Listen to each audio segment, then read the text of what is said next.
me, sir.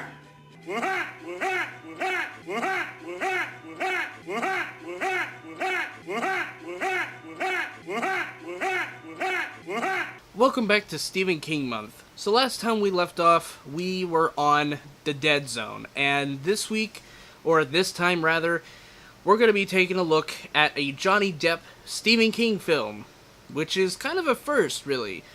Because, the idea of having Johnny Depp in a Stephen King movie isn't all too terrible of an idea, but here we have one that a lot of people seem to think is a very terrible movie, and to a degree I'll say yeah, but it's not entirely terrible. So Johnny Depp plays an eclectic writer who is world-renowned, and he goes into the cabin in the woods to try to finish writing his book. He is at the same time facing a lot of marital issues and a lot of other different issues when one day John Turturro comes by his cabin in the woods and says he is stealing his idea. Or rather, Johnny Depp is stealing John Turturro's ideas in his books. And over time you see the little mystery kind of unravel in a very suspenseful thriller type way.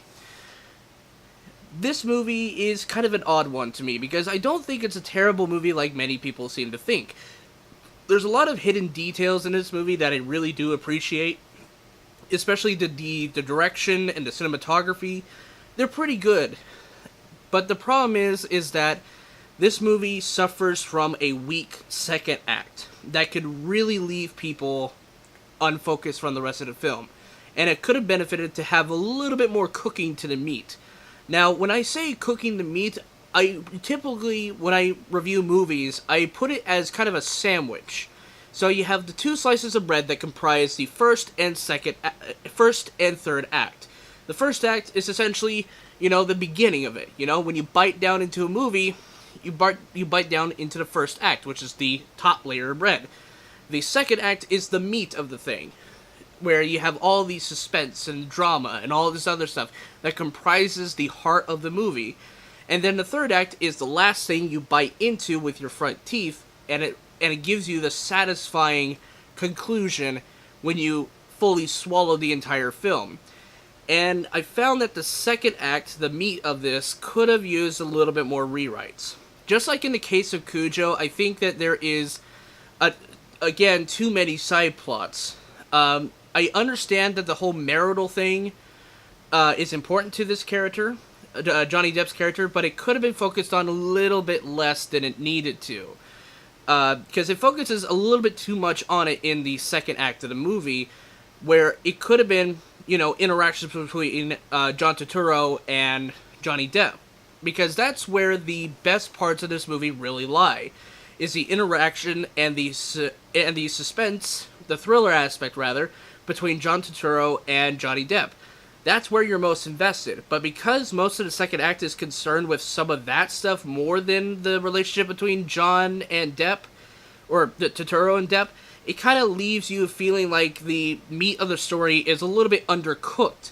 So you're not going to get a very satisfying performance, and you're probably just going to choke it up afterwards. And by the time you get to the third act, the bottom slice of the sandwich, you're probably going to forget about it. And the twist, I'm not the hugest fan of the twist, to be fairly honest, and I'm not going to spoil it here to anyone that has not seen The Secret Window.